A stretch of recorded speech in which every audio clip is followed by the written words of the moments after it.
Ezen a csodálatos napon ünnepli a 20. születésnapját Debóra. Drága Debóra, szeretnek köszönteni téged a kedves kis családod ezen a szép napon. Elsősorban az egyetlen drága édesanyád, aki mindig mindentől megóvott téged. Továbbá szerető édesapád, aki megtanított az élet bölcs dolgaira, és aki nagyon szeret téged. Kívánnak neked nagyon sok boldogságot, örömöt az életedben. Ezt üzenik. Drága lányunk, ezzel a kis dallal és verssel szeretnénk neked kedveskedni. Legyél szerencsés, és míg világ a világ, mindig számíthatsz ránk. Mi mindig itt leszünk neked, bármit is hozzon a jövő számodra. Legyél boldog egy életen át, és legyen minden egyes nap a számodra csupa öröm és vidámság. Az életem akkor kezdődött, mikor megszülettél. Mikor megszülettél, az én lányom lettél. Álomként éltem meg az eltelt éveket. Minden gond eltörpül együtt veled. Még ha néha nem is értjük meg egymást. A szeretetem érted él, folyton folyvást. Boldog születésnapot, más nem mondhatok. Örülök, hogy a te anyukád és apukád vagyok.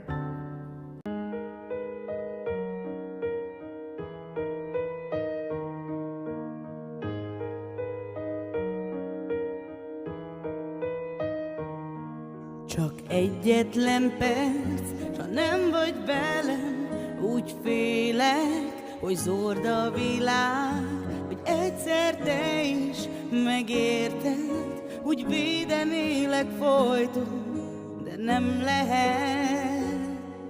Csak aggódik a szívem, sajnos más nem tehet. Bárhol is jársz, a hangod őrzöm szívemben. Ha itt vagy velem, megpihenkezed kezemben. Csak érted szól imám, mindig boldog legyél. Drága gyermekem, más nem kívánok én. Vigyázok rád, amíg csak élek a szemedben, ne lássak fájó könnyeket.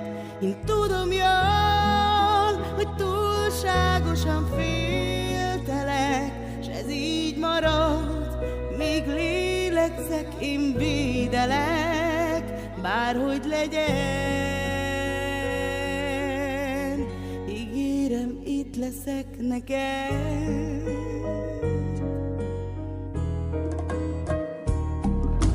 Vár rád egy